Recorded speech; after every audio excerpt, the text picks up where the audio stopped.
আমাদের সম্পদ বিদেশিদেরকে দিব না, তাতে আমাদের জীবন যাবে, আমাদের রক্ত যাবে, সেই স্বাক্ষর আমরা রাখতে জানি। বাধা দিয়েছে, আমরা স্পষ্টতই জানি যে সরকার যে গোপন চুক্তি করছে সেটা দেশ বিরোধী, এবং দেশের মানুষ যখন সেই দেশের পক্ষে লড়ছে, যখন এদেশের বামপন্থী গণতান্ত্রিক মানুষ যখন দেশের সম্পদ রক্ষা করতে চেয়েছে, যখন সাম্রাজ্যবাদের তাবেদারি বন্ধ করতে চেয়েছে, সেই সাম্রাজ্যবাদের তাবেদারের যে সরকার, ইউনূস সরকার, সেই সরকার সেটি সহ্য করতে পারছে না। মানে আজকে ইউনূস সরকার জীবনের বিনিময়ে দেশের মানুষের রক্তের মধ্য দিয়ে যখন ক্ষমতায় এসেছিল, তিনি কি তখন বিদেশি কোম্পানি, বিদেশিদের উপর ভর করে এসেছেন? আজকে তিনি বলছেন আমাদের নিউ মোরিং টার্মিনালে দুর্নীতি হয়, লুটপাট হয়। আমরা বলবো আপনি এটা বন্ধ করতে পারেন না? তাহলে আপনি কেন বসে আছেন? আপনি ভর করছেন বিদেশিদের উপর, তারা দুর্নীতি করবে না, লুটপাট করবে না। অক্সফাম একটা রিপোর্ট করেছে, অক্সফাম রিপোর্ট করেছে যে বিশ্বের 68% সম্পদের মালিকানা 8টি গোষ্ঠীর কাছে। তারা দুর্নীতি, লুটপাট, মানুষের শ্রমকে শোষণ করে সেটি হয়েছে। আজকে সেই বিদেশিদের উপর তারা ভর করছে, আর দেশের মানুষ যারা রক্ত দিল, জীবন দিল, সেই মানুষদের উপর তিনি ভর করছেন না।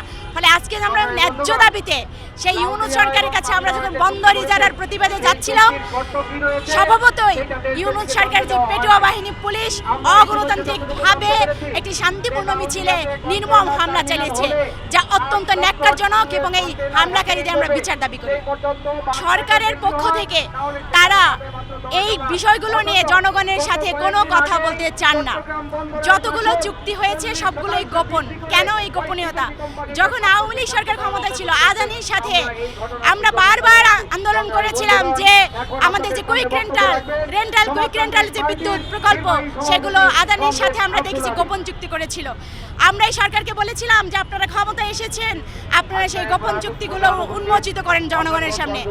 সেটি না করে মুখে ভারত বিরোধিতার কথা বলে আজকে আমরা দেখি তারাও গোপন চুক্তিতে মত্ত হয়েছে, যা দেশের জনগণের স্বাধীনতা, সার্বভৌমত্ব, দেশের সার্বভৌমত্বের পরিপন্থী। এবং আমরা বলতে চাই যে এই সরকার জনগণের যে আকাঙ্ক্ষা, জনগণের যে প্রত্যাশা, সেইটার পরিপন্থী সরকার হিসেবে পরিগণিত হচ্ছেন, স্বাক্ষর রাখছেন।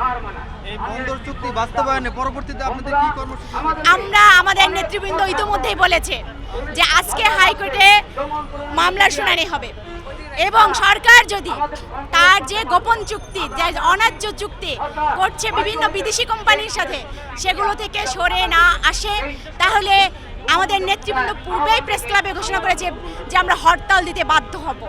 সরকারকে আমরা কঠোর হুঁশিয়ারি জানাই, আমরা আমাদের সম্পদ বিদেশিদেরকে দিব না, তাতে আমাদের জীবন যাবে, আমাদের রক্ত যাবে, সেই স্বাক্ষর আমরা রাখতে জানি।